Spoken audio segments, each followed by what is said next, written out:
ဒုတိယမြန်မာနိုင်ငံတော်ကိုထူထောင်တဲ့အန်တာဝတီစံပြူများရှင်ဘင်းတော်မင်းတရားကြီးဟာရုတ်တရားကိုအောင်မြင်တော်မူပြီးတဲ့နောက်ပိုင်းမှာရုတ်တရားပြင်မှာသမယဇာကိုနန်းတင်ခဲ့တယ်။အဲဒီနောက်နှစ်နိုင်ငံချက်ကြည်ရေးအနေနဲ့ရောအာနာဇတ်တက်ရအောင်အနေနဲ့ရောဒီမာသမယဇာရဲ့သမီးတော်စုပန်ကလျာကိုမြန်မာပြည်ကိုမိဖုရားအဖြစ်တင်မြှောက်ဖို့တိမ့်ပိုက်လာခဲ့တယ်။ဒီမိဖုရားစုပန်ကလျာနောက်တစ်ချိန်ရုတ်တရားသမိုင်းမှာအင်မတန်ထင်ရှားတဲ့နေရဲစွမ်းပင်ရဲ့အမတော်လည်းဖြစ်ပါတယ်။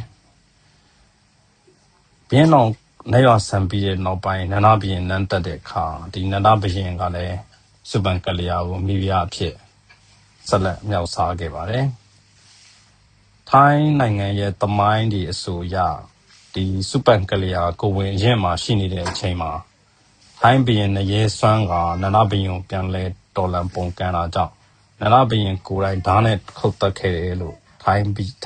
သမိုင်းမှတ်တမ်းတွေမှာတော့ရေးသားထားပါတယ်။မြန်မာမှတ်တမ်းတွေမှာတော့ဒီလိုမျိုးအတိအကျမရှိဘဲနဲ့ဒီတောင်ငူခေတ်အပြတ်မှာတခြားသောမင်းကြီးမင်းသားမုမတ်တို့ရဲ့ကံကြမ္မာအတိုင်းပဲစုပန်ကလျာနေရဆန်ကန်တော်ကုန်တယ်လို့ယူဆထားတာပဲရှိပါတယ်။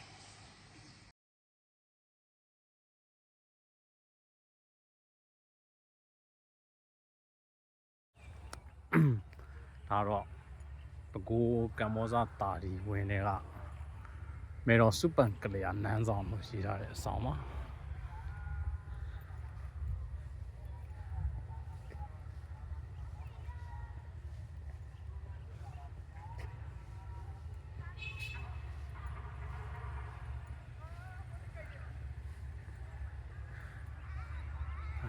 မေတော်စုပန်ကလျာဆိုပြီးရေးထားပါတယ်စုပန်ကလျာဆိုတာယူရီးယားဘရင်ရဲ့သမီးကိုဒါပြင်းတော်မင်းတရားကြီးရဲ့မိဖုရားတော့ဗောနော်ဒါကဖွင့်လို့မရ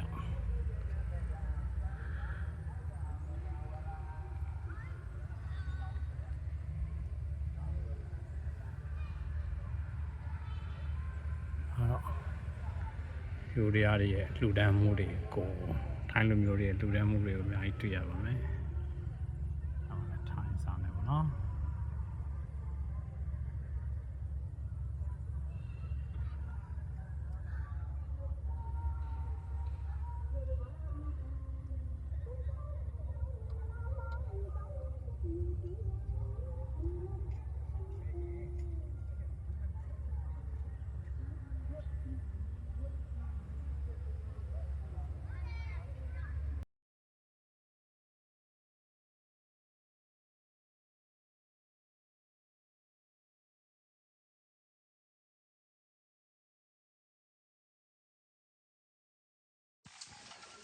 အဲ့ဒီလိုတနယ်တကြီးကနေပြီးတော့သူများနိုင်ငံရဲ့ဘရင်စီမှာမိဖုရားလာလောက်ရတာပေါ့နော်မိဖုရားလာလောက်ရတဲ့စုပန်ကလျာရဲ့ရိုးအိုးကိုဘယ်မှာမြုပ်ထားလဲဆိုတာကတော့အထောက်အထားအတိအကျမရှိပါဘူးသို့ပေမဲ့ဒီထူးဆန်းတဲ့အကြောင်းအရာလေးတွေတိုက်ဆိုင်တဲ့အကြောင်းအရာလေးတွေရှိနေလို့ဒီနေရာမှာနည်းနည်းပြောပြချင်တာပါဒီကျွန်တော်တို့မင်္ဂလာတော်မြို့နယ်ရန်ကုန်တိုင်းမင်္ဂလာတော်မြို့နယ်မှာရှိတဲ့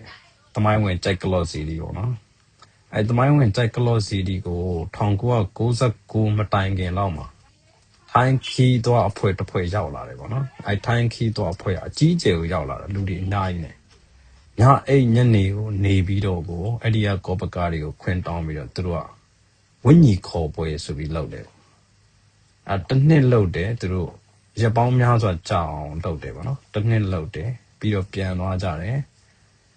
နောက်တစ်ခါနောက်တစ်နှစ်ထပ်လာတယ်ထပ်ပြီးတော့ဝိညာဉ်ခေါ်ပွဲလုပ်တယ်အဲပြီးတော့ပြန်သွားကြတယ်နောက်ဆုံးတစ်ခေါက်ကျတော့သူတို့ကလာပြီးတော့ဝိညာဉ်ခေါ်ပွဲမလုပ်ဝိညာဉ်ခေါ်ပွဲလို့မခေါ်တော့ဘဲနဲ့ဒီတစ်ခါတော့သူတို့ဆူတောင်းပွဲလို့ခေါ်ပြီးတော့ပဲလုပ်ကြတယ်ဒါတွေကလည်းဒီထိုင်းခီးသွားအဖွဲ့တွေကဒီကောပကာအဖွဲ့ကိုပြန်ပြောလို့တည်ကြတာပေါ့နော်ဒီဝိညာဉ်ခေါ်ပွဲလို့ဆူတောင်းပွဲလို့လုပ်ကြတယ်ဆိုတာ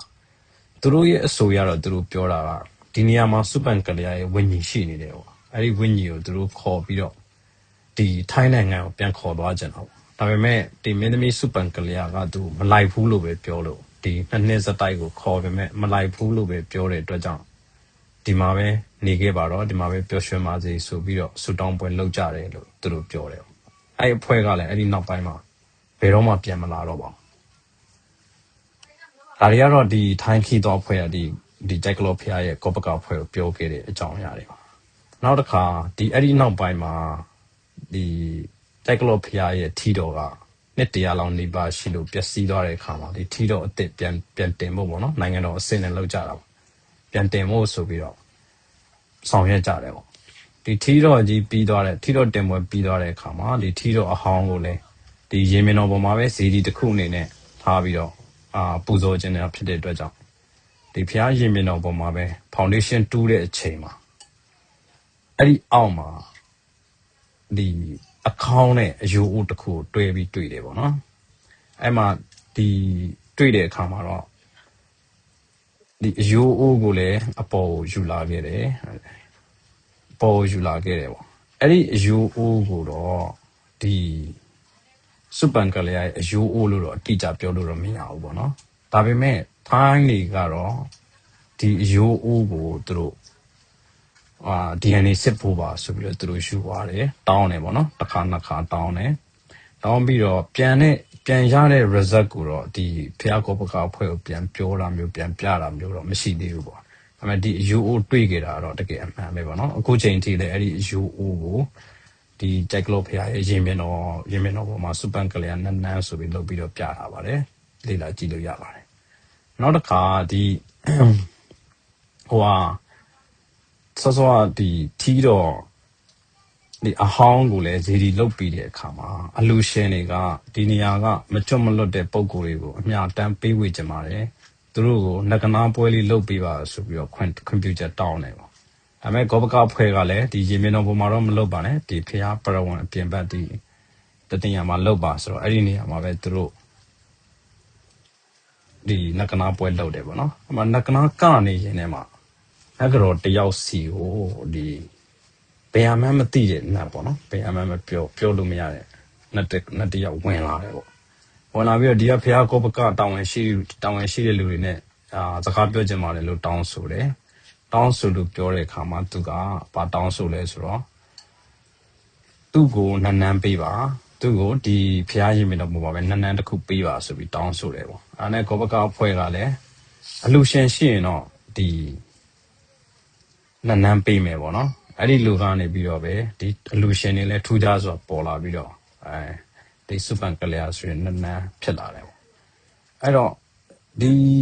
ရိုးအိုးတွေဒီရိုးအိုးဟာစူပန်ကလျာရဲ့အယိုးဟုတ်တယ်မဟုတ်ဘူးဆိုတဲ့အတိအကျအဖြေတော့မရှိပါဘူးဒါပေမဲ့ထိုင်းခီးသွားတွေနဲ့ထိုင်းတွေကတော့ယုံကြည်ကြပါတယ်နောက်တစ်ခါသူတို့တွေအနေနဲ့ကစူပန်ကလျာကိုဘယ်လိုမြင်လဲဆိုတော့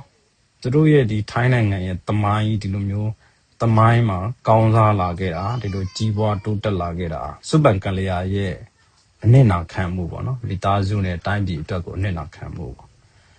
အဲ့တော့သူကမိသားစုကိုအနစ်နာခံပြီးတော့ပြင်းအောင်နောက်ကိုလိုက်ခဲ့တယ်အဲ့ဒီအတွက်ကြောင့်မလိုလားအပ်တဲ့ပြဿနာတွေမဖြစ်တော့ဘူးပေါ့အဲ့ဒါကြောင့်သူတို့တွေကဒီစူပန်ကလျာကိုသူတို့လေးစားတဲ့ကြီးညိုတယ်နှစ်စဉ်ကိုလည်းဒီအလူတန်းနေလုပ်ပြီးတယ်ဒီကျွန်တော်တို့တွေတစ်ခါတလေဒီဖျားပေါ်ကြောက်တဲ့အချိန်မှာလဲထိုင်းဖုံးကြီးတွေအဲ့ဒီပေါ်မှာတရားဟောနေတာမျိုးတွေအထိကျွန်တော်တို့တွေ့ဘူးတယ်ပေါ့နော် live လွှင့်တရားဟောတာတွေထိုင်းမျိုးထိုင်းခီးသွားtourist တွေနဲ့ဒီ tourist တွေကိုဒီထိုင်းဖုံးကြီးတွေတရားဟောနေတာမျိုးတွေမေတ္တာပို့နေတာမျိုးတွေကျွန်တော်တို့အဲ့ဒီလောက်ထိတွေ့ဘူးတယ်ပေါ့အဲ့တော့အတိအကျတော့ပြောလို့မရပါပဲဒီကိစ္စတွေကဒီခီးသွားတွေလာရောက်နေတယ်ဆိုတော့ကတော့အမှန်ပါပဲအဲ့ဒါလေးကိုဒီနေ့တင်ပြချင်တာပါ